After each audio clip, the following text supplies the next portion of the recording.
नमस्कार, hornbill TV देख रहे हैं आप। मैं हूं आपके साथ विशाल गर्ग। खबरों की शुरुआत करेंगे। देश के प्रधानमंत्री के रूप में नरेंद्र मोदी ने तीसरी बार शपथ ली है।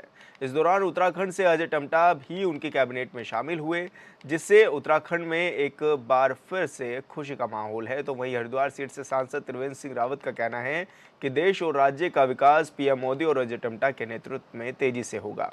साथ ही उन्होंने कहा कि प्रधानमंत्री मोदी ने जो वादे जनता से किए हैं उन्हें जल्द ही वो पूरा भी करेंगे।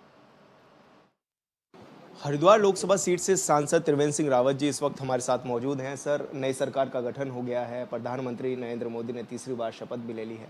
किस रूप में देख रहे हैं, क्या कहेंगे?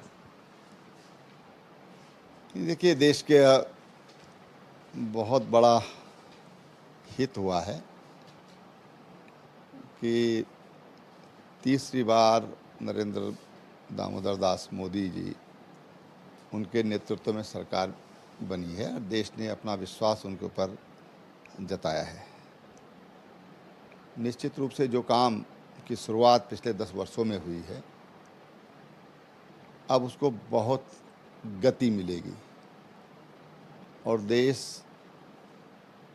हर मोर्चे पर सफलता हासिल करेगा, चाहे आर्थिक हो, इंफ्रास्ट्रक्चरल हो, हमारी जो विदेश नीति है उससे संबंधित हो, या फिर हमारी जो महिला कल्याण, युवा कल्याण, किसानों और गरीबों के कल्याण से जो जुड़ी हुई योजनाएं हैं वो और तेज़ी से आगे बढ़ेंगी। नए नए रोज़गार के अवसर ये हमारे युवाओं को मिलेंगे। जो माननीय प्रधानमंत्री जी ने विकसित भारत का जो संकल्प लिया है और देशवासियों से अपील की कि भाई आप तीसरी बार आपको विकसित भारत के लिए मतदान करना है और हम आपको विकसित भारत देंगे, तो निश्चित रूप से हमारी शुभकामनाएं हैं। देश प्रधानमंत्री जी के साथ में है और हमें पूरा विश्वास है कि देश प्रधानमंत्री जी के नेतृत्व में आगे बढ़ेगा। सर, विशेष लगाव उनका उत्तराखंड से देखा जाता है, उनकी बातों में वो झलकता भी है और अजय टम्टा को एक बार फिर उन्होंने एक बड़ी जिम्मेदारी दी है राज्य से। किस रूप में आप देख रहे हैं, क्या कहेंगे सर? पहले तो बधाई देना चाहूँगा मैं अजय टम्टा जी को और माननीय प्रधानमंत्री जी का धन्यवाद करना चाहूँगा कि उत्तराखंड जैसे बहुत ही छोटा राज्य हमारा है और उन्होंने उत्तराखंड को सम्मान दिया है। हम उनका बहुत धन्यवाद करना चाहेंगे। सर, क्योंकि विधानसभा इलेक्शन भी, बाई इलेक्शन अभी होने हैं, मंगलौर सीट आप ही के क्षेत्र में आती है, किस रूप में आप देख रहे हो और कितना तैयारी भी जारी है?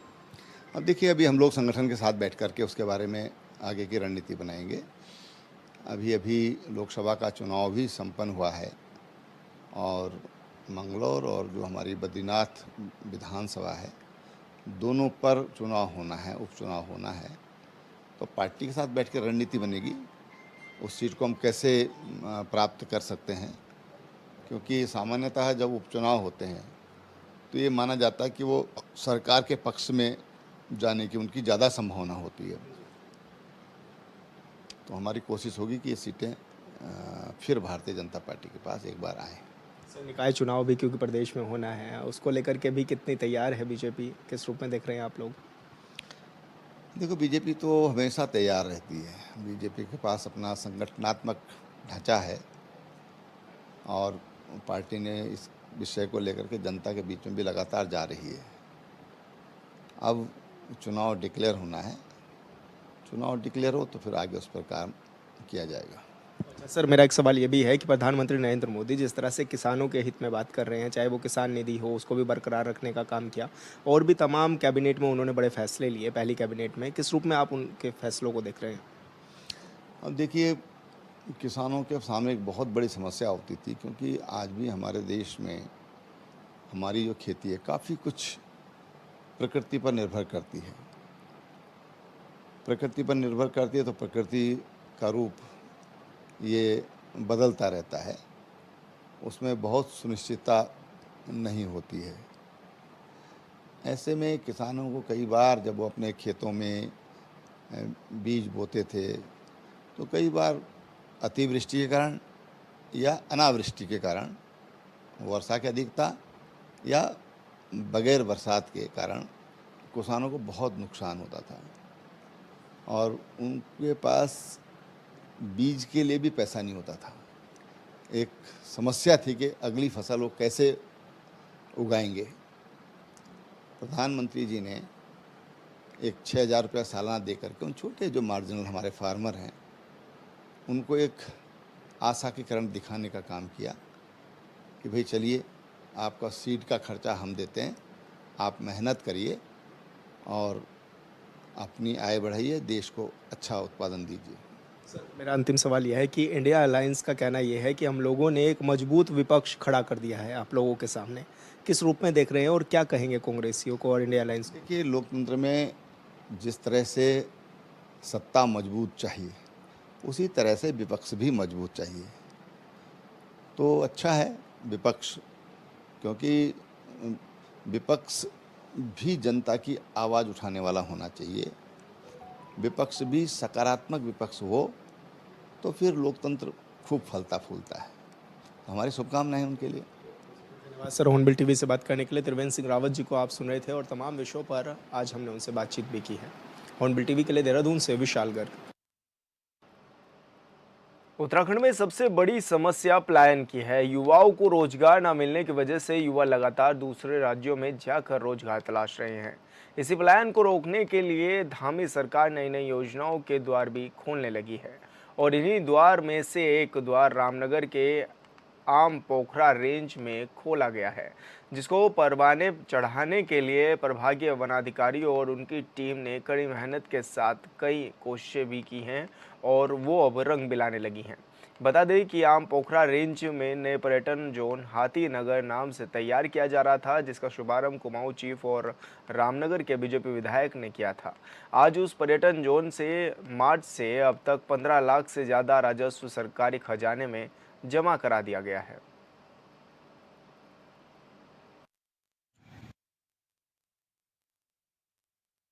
उसी को देखते हुए हमने जो है कि एक नया हाथीनगर जोन खोला, तो वो मार्च में भी खुला है और उस हाथीनगर जोन में भी इतना तेज़ी से लोकप्रिय हो रहा है और अच्छा खासा उसमें गवर्नमेंट को रेवेन्यू और जो है और चीज़ें प्राप्त हो रही, रोजगार प्राप्त हो रहा है लोगों को। हाथीनगर में जो हमारे वाहन चालक हैं, गाइड्स हैं और जो स्वयं सहायता समूह हैं, इन सभी को लोग जो है सबको जो है अच्छा रोजगार मिल रहा है और लगभग 15 लाख रुपए हम मार्च से लेकर के अब तक का रेवेन्यू उसमें प्राप्त कर चुके हैं। चमोली के जिला पंचायत सभागार में खाद्य आपूर्ति विभाग ने एक दिवसीय परीक्षण कार्यक्रम का आयोजन किया, जिसमें फोर्टिफाइड राइस को लेकर फूड प्रोग्राम और यूपीएस के भी हिस्सा लिया है। इस प्रशिक्षण में भारत सरकार की तरफ से आए प्रशिक्षकों ने जिले में खाद्य पूर्ति निरीक्षकों को फोर्टिफाइड चावल कैसे बनता है और जैविक चावल और कृत्रिम चावल में अंतर समझाया है।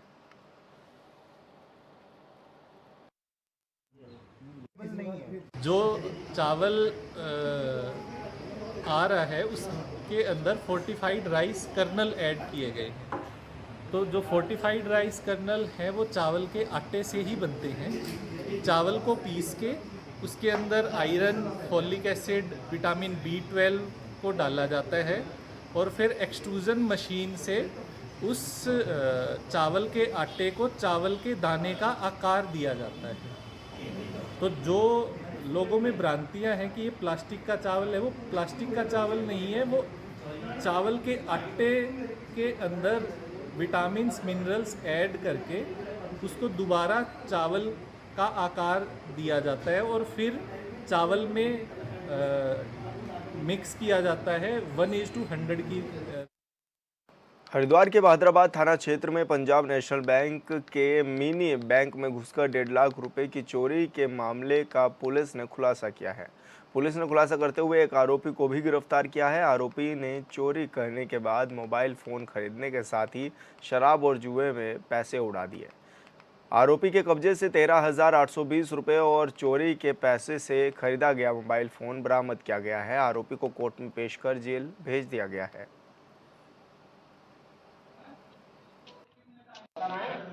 ये भाद्राबाद बाज़ार क्षेत्र में एक व्यक्ति द्वारा जो एक बैंक का जो एक पैसे इकट्ठे करता था उसके गले से कुछ पैसे निकाल लिए गए थे। इस व्यक्ति को गिरफ्तार कर लिया गया है। ये एकड़ क्षेत्र का है और इसको गिरफ्तारी करके आगे कानूनी कार्रवाई की जा रही है इसके। ये जो व्यक्ति पकड़ा गया है वैसे तो अच्छे परिवार से है, इसके फादर टीचर भी हैं, परंतु ये नशे की लत में होने के कारण ये अपने शौक़ों को पूरा करने के लिए चोरी करता था। पहले भी ये जेल जा चुका है। 2 दिन पहले देहरादून से अपनी बहन के साथ लौट रही महिला पत्रकार के साथ रास्ते में 2 युवकों ने छेड़छाड़ और मारपीट कर दी। मामले में पुलिस ने महिला की शिकायत के बाद 2 मंचलों को गिरफ्तार कर उनके खिलाफ मुकदमा दर्ज किया है। मामला बुग्गावाला थाना क्षेत्र का बताया जा रहा है, जहां पर आरोपी युवक उत्तर प्रदेश के सहारनपुर के रहने वाले हैं। एसपी देहात स्वप्न किशोर सिंह का कहना है कि हरिद्वार पुलिस महिलाओं की सुरक्षा के लिए हमेशा तत्पर है और किसी भी दोषी को बख्शा नहीं जाएगा।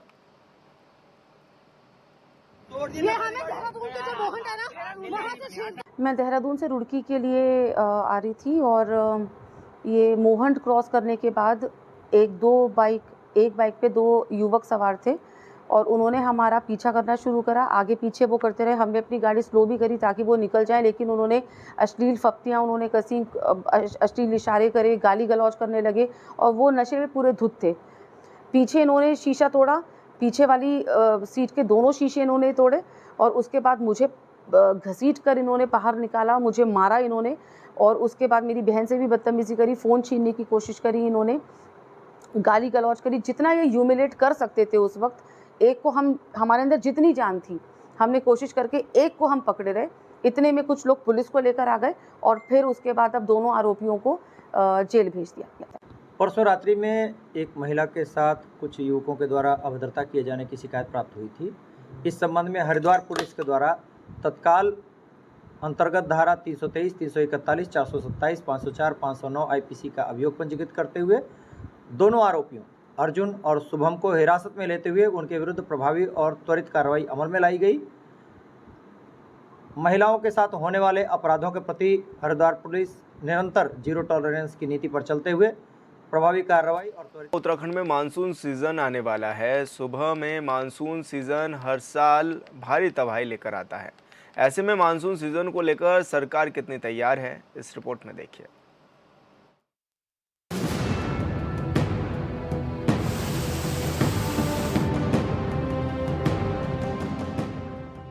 आगे हमको किस प्रकार से काम करना है, हमारा पूरा एडमिनिस्ट्रेशन एक एक्शन मोड में रहे और जहां भी जरूरत हो उससे पहले से जो तैयारियां करनी है वो सब तैयारियों के लिए।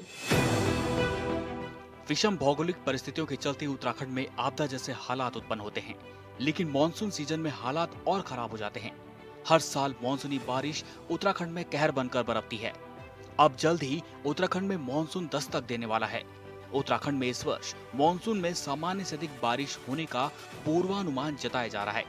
जाहिर है इस वर्ष भारी नुकसान संभव है, लेकिन राज्य के मुखिया पुष्कर सिंह धामी इसे लेकर गंभीर दिख रहे हैं। सीएम का कहना है कि विभागीय अधिकारियों को दिशा निर्देश दे दिए गए हैं।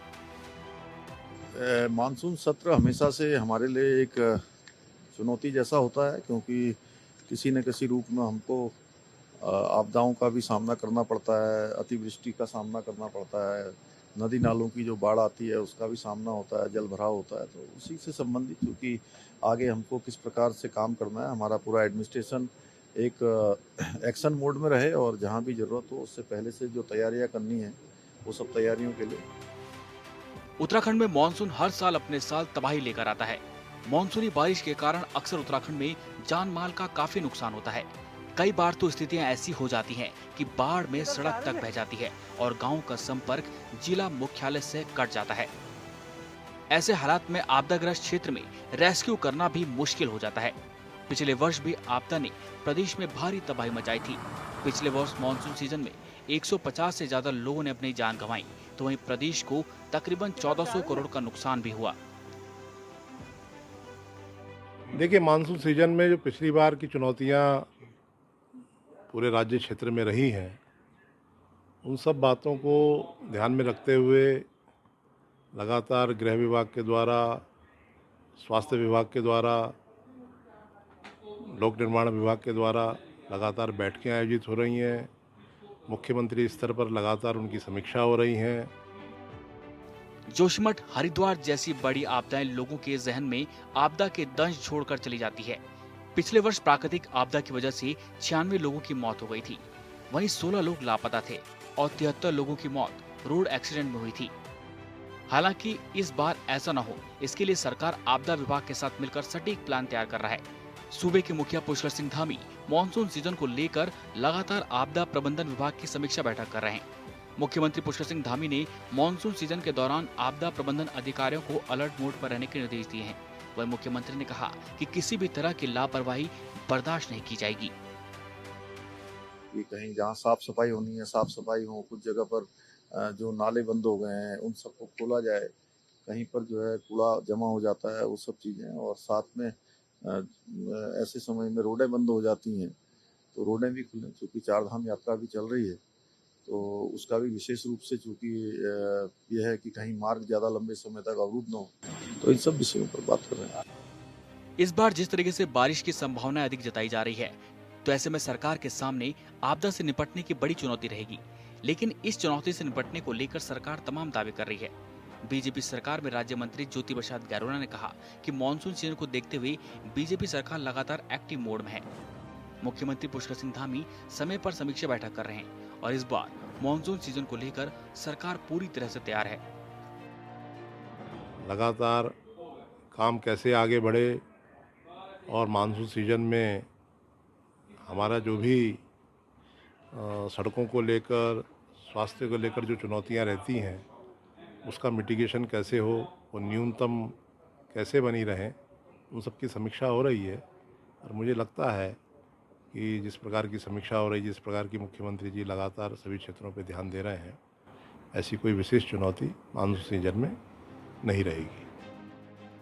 मानसून सीजन को लेकर सरकार की तैयारी पर कांग्रेस ने सवाल खड़े करना शुरू कर दिए हैं। कांग्रेस के प्रदेश प्रवक्ता शिशपाल सिंह बिष्ट का कहना है कि उत्तराखंड विषम भौगोलिक परिस्थितियों वाला प्रदेश है। ऐसे में भूस्खलन और जलभराव की समस्या को लेकर विपक्ष लगातार सरकार को सचेत करता रहा है। ऐसे में मानसून सीजन को लेकर आपदा प्रबंधन विभाग को पूरी तैयारी करनी चाहिए, क्योंकि जब मानसून सीजन आता है तो सरकारी मशीन भी थकने लगती है। शिशपाल सिंह बिष्ट ने कहा कि इस बार तो लगता है कि सरकार की तैयारियों की पोल खुल जाएगी, क्योंकि धरातल पर कोई तैयारी नजर नहीं आ रही। उत्तराखंड विषम भौगोलिक परिस्थितियों वाला पर्वतीय राज्य है और हर मानसून सीजन में जिस तरीके यहाँ पर लैंडस्लाइडिंग की जो है घटनाएं होती हैं, जिस तरीके से भूस्खलन की जो है घटनाएं होती हैं, जिस तरीके से मैदानी क्षेत्रों में जल भराव की दिक्कत आती है, तो उसको लेकर के हम सरकार को लंबे समय से चेता रहे हैं कि पिछले वर्षों की तरह कठोर न हो, तैयारियां पूरी होनी चाहिए। सरकार ने क्या तैयारियां की हैं ये तो जब मानसून आएगा उसके बाद ही पता लगेगा, लेकिन निश्चित तौर पर जो है विभागीय अधिकारियों को जो है पिछले जो घटनाक्रम है उनसे सबक लेकर के पूरी तैयारियां रखनी चाहिए, क्योंकि आपदा के समय यहाँ पर जो है आप देखते हैं कि सरकारी मशीनरी हाँफने लगती है और जन की भी हानि होती है, धन की भी हानि होती है, और जो श्रद्धालु जो है पूरे देश और दुनिया से उत्तराखंड में चारधाम यात्रा के लिए आते हैं वो भी जो है इससे प्रभावित होते हैं और आम जनमानस को जो दिक्कतें होती हैं वो दिक्कतें इस बार ना हो। देखते हैं सरकार ने क्या तैयारियां की है। दावे तो बहुत हो रहे हैं, लेकिन मानसून नजदीकी है और निश्चित तौर पर सरकार के दावों की भी पोल खुल जाएगी। मानसून सीजन से पहले मुख्यमंत्री पुष्कर सिंह धामी ने अधिकारियों को अलर्ट पर रहने के निर्देश दिए हैं। देखना यही होगा कि आखिरकार मानसून सीजन में मुख्यमंत्री के निर्देशों का कितना पालन अधिकारी करते हैं। जो तैयारी पूरी करने की बात की जा रही है वह कितनी दुरुस्त नजर आती है। Bureau report, hornbill TV.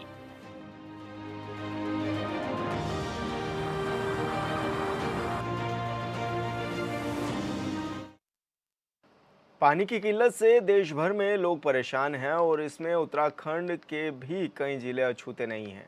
Almora के द्वारा हाट में भी पानी की कमी देखी जा रही है, जहां पर लोग काफ़ी परेशान हैं और इस भीषण गर्मी में पानी के लिए पसीना बहा रहे हैं।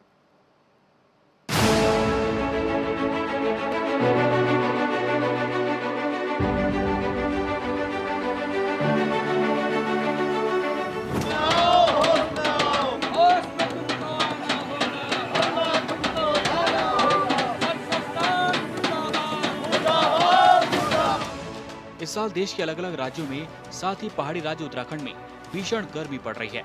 लिहाजा एक तरफ राजधानी देहरादून समेत मैदानी इलाकों में लोग गर्मी से परेशान हैं, तो पहाड़ों में पानी के लिए हाहाकार मचा हुआ है।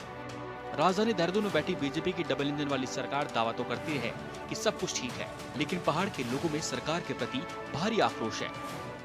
आज जो हम चौराहे पर आज हम बैठे हैं, जो हमने आज यहाँ पर कंटर पीटे हैं, तो आज ये इसलिए पीटा गया है क्योंकि जल संस्थान को हमने इससे पहले ही आने वाले बीटीसी में और उससे पहले ही हमने अवगत करा दिया था कि गर्मी में पानी की क्राइसिस बढ़ेगी, पर लेकिन जल संस्थान द्वारा इसका कोई हल नहीं निकाला गया। जल संस्थान के द्वारा हमने बार बार कहने पर भी हमने बार बार पहले भी अवगत कराया कि जल संस्थान इस मुद्दे को गौर से देखे, क्योंकि जो हमारी ग्रामीण जल संस्थान के खिलाफ ब्लॉक प्रमुख दीपक किरोला के नेतृत्व में ग्राम प्रधानों समेत स्थानीय लोगों ने हाथों में खाली बर्तन लेकर नारेबाजी की। आक्रोशितों ने कहा कि इस भीषण गर्मी में जल संस्थान विभाग की मनमानी जनता को परेशान कर रही है, मगर इन सब के बावजूद विभाग द्वारा न तो टैंकर की व्यवस्था की गई है और न ही कोई अन्य व्यवस्था। द्वाराहाट नगर समेत तमाम ग्रामीण क्षेत्रों में पानी की भयानक किल्लत बनी हुई है। हमारे पंचायत के प्रतिनिधि और मातृशक्ति यहाँ पर धरने पर बैठे हैं और हम ये कहना चाहते हैं कि भीषण गर्मी में जल संस्थान की जिम्मेदारी है कि वो अपने ग्रामीणों को पेयजल उपलब्ध करवाएं, लेकिन मैं स्पष्ट तौर पर कहना चाहता हूँ कि भ्रष्ट एक्शन ठाकुर जो रानीखेत में बैठे हैं और द्वाराहाट में भ्रष्ट जेई रौतेला बैठे हैं, केवल इन दो व्यक्तियों के कारण द्वाराहाट के ग्रामीण से लेकर नगर के क्षेत्र के लोगों को पेयजल आपूर्ति से दूर रहना पड़ रहा है। हम पहले भी इनके खिलाफ जांच के लिए और इनके खिलाफ कार्यवाही के लिए लिख चुके हैं, लेकिन सरकार लगातार इनको बचाने का काम कर रही है। मैं आज भी समस्त क्षेत्रवासियों की तरफ से कहना चाहता हूं कि जल संस्थान के जो जेई यहाँ के रौतेला हैं और एक्शन ठाकुर हैं, अगर इनको पदों से हटाया जाए, नए लोगों को लाया जाए, अगर ये तरीके से काम करे तो द्वाराहाट की पेयजल व्यवस्था ठीक हो सकती है। और दूसरा मेरा शासन प्रशासन से ये मांग है कि जब भीषण गर्मी में लोगों को पेयजल आपूर्ति नहीं हो पा रही है, तब कंस्ट्रक्शन वर्क नहीं होना चाहिए। ये बायलॉज में लिखा है और हमारे कानून में है कि पहले जनता को पेयजल उपलब्ध होगा, उसके बाद अन्य कार्य होंगे, लेकिन अभी तक जिला प्रशासन के द्वारा कोई भी ऐसा आदेश पारित नहीं किया गया है कि जिसमें कंस्ट्रक्शन वर्क पर रोक लगाई जाए। पहले जनता को पानी मिलना चाहिए। आज हम यहाँ पर बैठे हैं, अभी तो केवल कुछ लोग यहाँ पर आए हैं, लेकिन अगर इन दो अधिकारियों के द्वारा इस तरीके से जल संस्थान को चलाने का काम किया जाएगा तो निश्चित तौर पर हम जल्द ही इन अधिकारियों के खिलाफ ही नहीं बल्कि पूरे जल संस्थान के। उत्तराखंड में बीजेपी की डबल इंजन वाली सरकार है और हाल के हुए लोकसभा चुनाव में जब बीजेपी के स्टार प्रचारक चुनाव प्रचार करने आए थे तो हर घर नल का जल योजना का जिक्र कर खूब तालियां बजवाई थी, लेकिन अब जब हकीकत सामने है तो ऐसा लगता है कि नेताओं की जुबान पर ताला लग गया है। दलीलें देने के सिवाय कोई कुछ बोलने को तैयार नहीं।